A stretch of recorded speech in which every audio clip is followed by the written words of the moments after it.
Tonight, a raging debate in New York City continues surrounding a deadly stabbing in a bodega. In surveillance video obtained by NBC New York, you can see 35-year-old Austin Simon behind the bodega counter last Friday night. He apparently pushes Jose Alba, who was working there. We don't know what transpired before that video starts, and it has no sound. But moments later, a fight.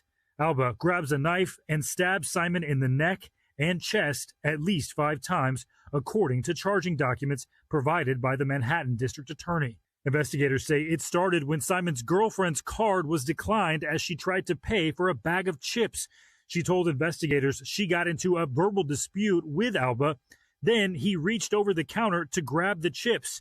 That's when she went to get Simon, who confronted Alba. It shows the suspect was doing his job when the victim approached him inappropriately. Surveillance video shows 37-year-old Austin Simon push the clerk behind the bodega counter and then stand over him.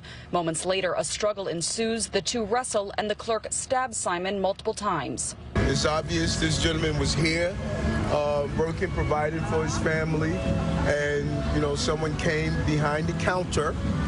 And what I viewed was inappropriate. Stephen, we're learning more about both of these men this evening. Simon's history and what could be next for Alba, correct?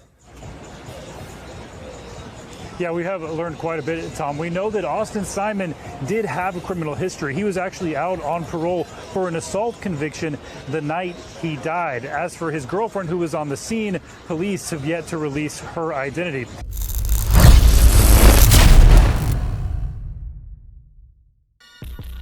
All right, guys, I made sure I showed you guys the situation first, the incident first, and I wanted you guys to see that first and then hear my thoughts. At the end of the day, everybody's trying to make the situation out to be some race issue, Latinos versus blacks and all that other stuff when it has nothing to do with it. This was a situation that the woman basically escalated, because the debit card didn't go through, and he even said it twice.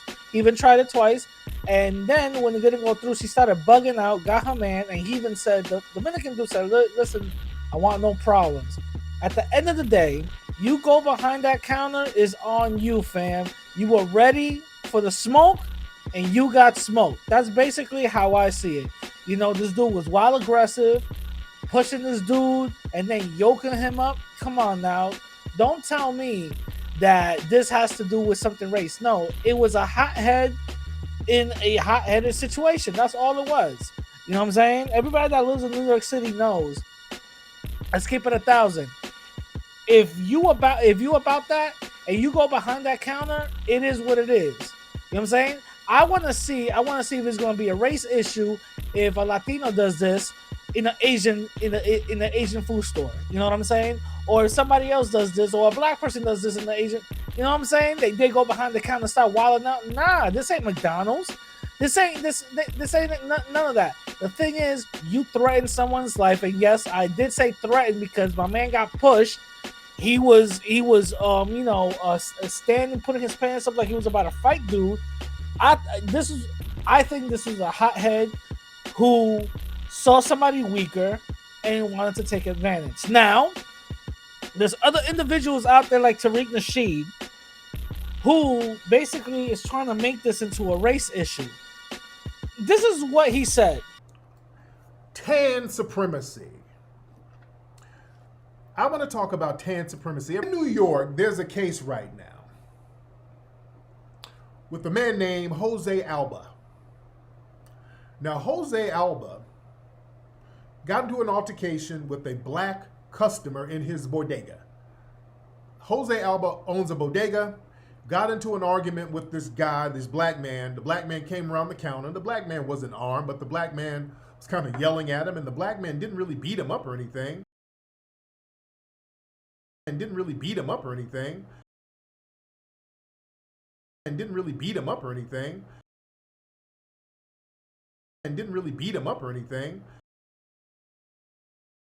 think the black man might have pushed him, but the black man didn't harm this guy.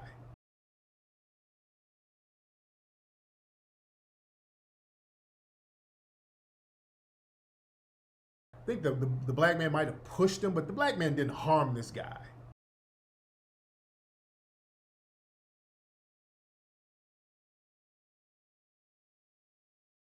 I think the black man might have pushed him, but the black man didn't harm this guy.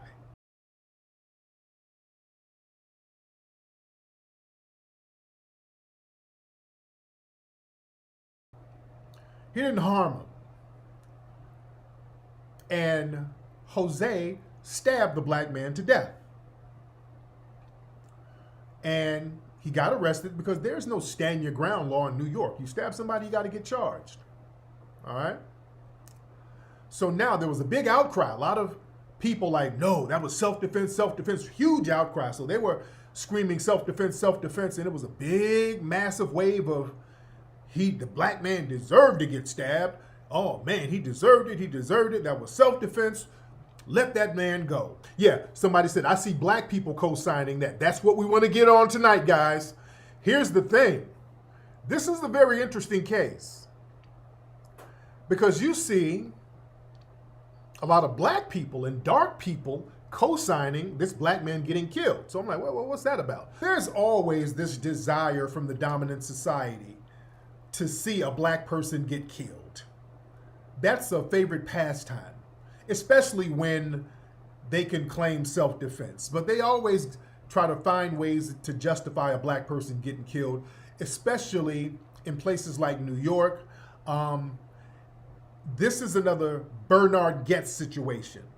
You know what I'm saying? Trying to say like, oh, he just got pushed a little bit. Nah, get out of here. Don't try to downplay it. Don't try to downplay it. It is what it is. He got hit up. You know what I'm saying? Don't try to downplay this whole thing. And he trying to make this whole thing an immigrant type of beef or whatever the case is. Don't try to downplay this whole thing. Somebody like Tariq, who's a grifter, wants to make division. You know what I'm saying? That's what he wants to do. He wants to cause division amongst, because he hates Latinos. Let's keep it real. He hates Latinos, and now we're finding out that he's xenophobic as well with Africans and all that other stuff. Let's keep it 1,000. This is a person who has anti-Latino hatred. And anything that we do, we can get props for, whatever the case is. Everything is about, oh, it's racist. Nah, get out of here with that. It has nothing to do with it. You know what I'm saying? He's trying to downplay the whole thing and trying to make it into a racist type of thing. Get out of here with that. Nah.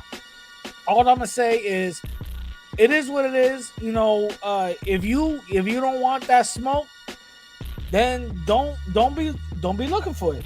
That's my thought. I'm gonna catch y'all later. Peace.